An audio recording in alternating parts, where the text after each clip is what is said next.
मुसलमान राजाओं ने धीरे धीरे ब्राह्मणों पे और उनकी भाषा संस्कृत पे और उनके ग्रंथों पे प्रहार शुरू। आज भी वही हो रहा है। उन्होंने ब्राह्मणों को अपने तिलक लगाना मुसलमान पीरियड में बैंड था। आप संस्कृत पढ़ा नहीं सकते थे, आप संस्कृत का ग्रंथ कहीं रख नहीं सकते थे। और उस समय में जब यूनिवर्सिटियां, नालंदा की लाइब्रेरी 6 महीने जलती रही, यूनिवर्सिटियां बंद हो गई, तो ब्राह्मणों ने एक्सट्रीम पॉवर्टी में, ब्राह्मणों ने दरिद्रता में एक एक दो एक किसी धारा के ग्रंथों को यहाँ संजो के रखा दिमाग में। क्योंकि किताब तो दिखती है, किताब तो वो जला देते थे। आज भी आप अगर मिडिल ईस्ट में जाते हो, आप भगवत गीता की कॉपी ले जा नहीं सकते, वो आपके सामने फाड़ दी जाएगी, श्रेड कर दी जाएगी। वो यहाँ होता था।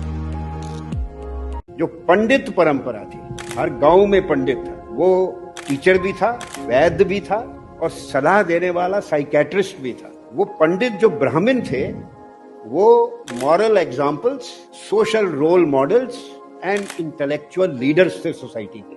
दे organise the resistance and that is why wherever the Muslim armies, they captured even a small town, they did 4 things one after the other. They destroyed the temple, built the mosque, because the Brahmins used to live around the temple. They slaughtered the Brahmins wholesale because they knew that they are the ones who organized the resistance. They killed all male children 5 years and above, and they carried away number 4 all the young girls. This they did everywhere. In North India, you don't have a single big temple left. पंडित जो थे, वो एक पांडुलिपि को सोने से ज्यादा कीमती समझते थे। सोना दे देते थे, कोई छीनने आता था, पर पांडुलिपि नहीं दिखाते थे, पांडुलिपि नहीं देते थे। पर उनकी इतनी दरिद्रता हो गई कि पंडिताइनों ने पांडुलिपियों की लकड़ियों से चूल्हा जलाना शुरू किया। लकड़ी नहीं थी उनके पास, और पांडुलिपियों को किचन गार्डन में फेंक दिया, किचन गार्डन में, क्योंकि उसको ग्रंथ को आप जला नहीं सकते। और उनके बच्चे, उन्होंने देखा कि जो लड़का, जो बच्चा अंग्रेजी शिक्षा लेता है, वो तो आगे बढ़ जाता है। और ये मेरे पिताजी पांडुलिपियां संभाल के खाने के भी मोहताज हैं। तो उनके बच्चों ने संस्कृत भाषा पढ़ना, वेदों का अध्ययन और ये सब, और पुरोहितगिरी सब बंद कर दिया। जब से ब्राह्मणों ने अपना धर्म छोड़ दिया, हिंदू धर्म का ह्रास हो गया। क्या धर्म छोड़ दिया? वेद अध्ययन छोड़ दिया। पर इसमें कसूर ब्राह्मणों का नहीं है। महाभारत में पढ़िए, सबसे कठिन धर्म ब्राह्मण का धर्म है। ब्राह्मण का धर्म सबसे कठिन है जीवन यापन।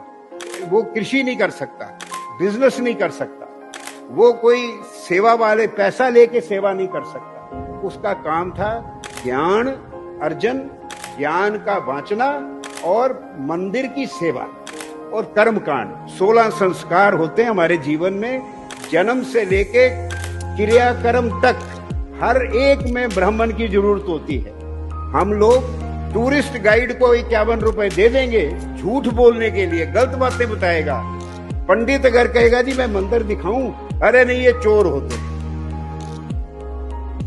हिंदू कौम पैसे की पीर हो गई है और पैसे के लिए कुछ भी करने को तैयार है, और इसीलिए हमने अपना धर्म ही छोड़ दिया। गौ, ब्राह्मण, तिलक, जनेऊ की रक्षा कौन करता है? कोई करता है?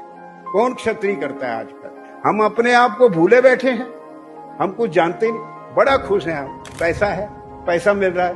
मैकॉले ने चिट्ठी लिखी अपने फादर को 36 में कि हमारे स्कूल बहुत अच्छा काम कर रहे हैं। जो भी हिंदू स्कूल में पढ़ता है उसके लिए अपने धर्म का सम्मान रहता ही नहीं, वो अपने धर्म को भूल जाता है। ये धर्म परिवर्तन से ज्यादा अच्छा है। आज भी हो रहा है।